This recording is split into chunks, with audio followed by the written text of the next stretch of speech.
Assalamualaikum warahmatullahi wabarakatuh. Perkenalkan, nama saya Erik Sandi dengan NIM 2022 10 11 03 11 502 dari kelas Hukum I.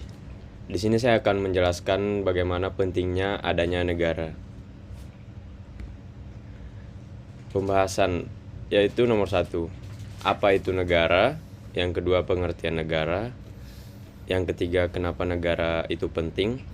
Dan yang keempat, asal mula terbentuknya negara, kemudian peraturan yang terbentuk. 1. Apa itu negara?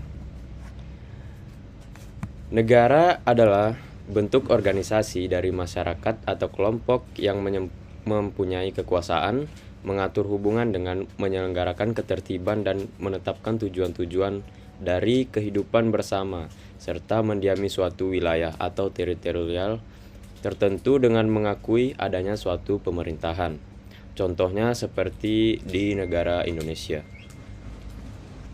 Yang kedua, pengertian negara. Pengertian negara menurut beberapa ahli yaitu dari Aristoteles. Menurut Aristoteles, pengertian negara berasal dari adanya penggabungan keluarga-keluarga menjadi kelompok yang lebih besar. Kemudian, kelompok tersebut saling bergabung dan menjadi sebuah desa, sehingga seterusnya sampai menjadi negara. Negara yang dimaksud Aristoteles adalah yang masih sama dengan kota atau polis. Kemudian dari Immanuel Kant. Sedangkan menurut Immanuel Kant, pengertian negara adalah organisasi yang berfungsi untuk menjalankan kepentingan umum di wilayah hukum dalam batasan yang telah ditetapkan melalui undang-undang yang telah disepakati bersama. Yang ketiga, mengapa negara itu penting?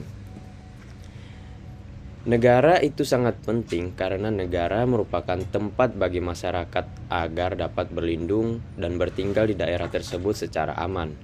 Bisa dibayangkan bahwasanya jika seseorang hanya bertinggal di suatu daerah atau tempat yang dimana di sana bukanlah suatu negara atau hanya sekedar pulau. Mereka yang tinggal di sana tentunya hanya dapat melindungi diri mereka sendiri secara pribadi tanpa ada yang perlindungan dari secara utuh.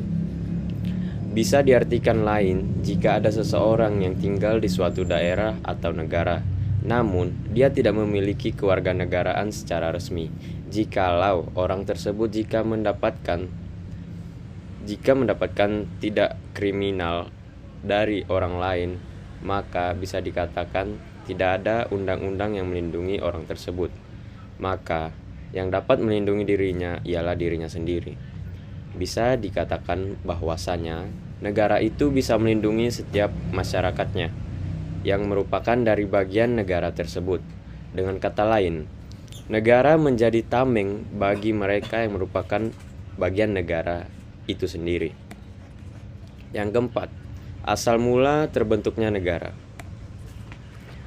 Asal mula terbentuknya negara dan adanya beberapa teori. Yang pertama, ketuhanan atau teokrasi.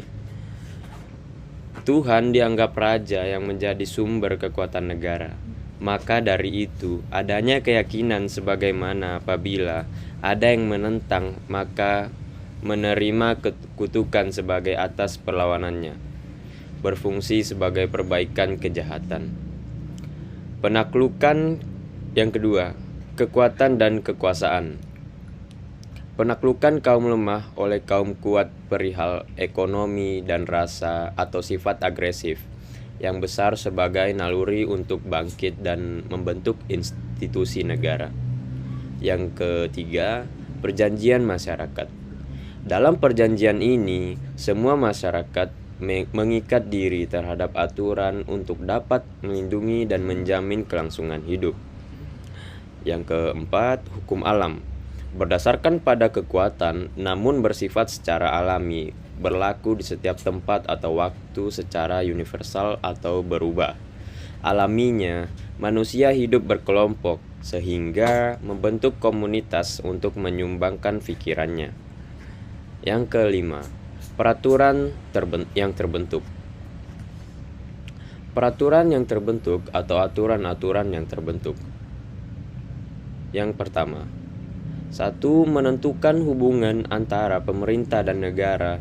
Negaranya dibentuklah suatu konstitusi. Aturan dasar mengatur fungsi atau struktur.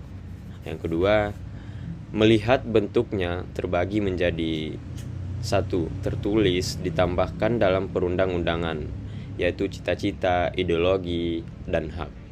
Yang kedua, tak tertulis, masyarakat, berubah kebiasaan, norma, dan perilaku. Dan yang ketiga, hubungannya dikaitkan dalam aspek kehidupan, yaitu politik, ekonomi, sosial, dan hukum. Yang B, peran pemerintah atau lembaga yang berwenang. Satu, legislatif. Yang kedua, eksekutif, yaitu peran masing-masing dalam mengatur suatu aturan. Yang ketiga, yudikatif. Yang bagian C, pengakuan dari negara lain atau pengakuan secara deklarasi. 1. Jelas keberadaannya untuk diakui bahwa negara itu telah ada untuk menjalin hubungan antara negara. Yang kedua, sebagai subjek internasional. Yang ketiga, sebagai syarat agar dikenal keberadaannya. Dan kesimpulan yang dapat diambil dari pembahasan yang tadi, yaitu pentingnya berisi suatu negara tersendiri itu adalah sebagai mana tertuang dalam fungsi negara sendiri. 1. Ketertiban dan keamanan. 2. Kemakmuran kesejahteraan. 3. Pertahanan kekuasaan. Dan yang keempat, penegak keadilan. Ya, demikian penjelasan dari saya. Kurang lebih mohon dimaafkan. Assalamualaikum warahmatullahi wabarakatuh.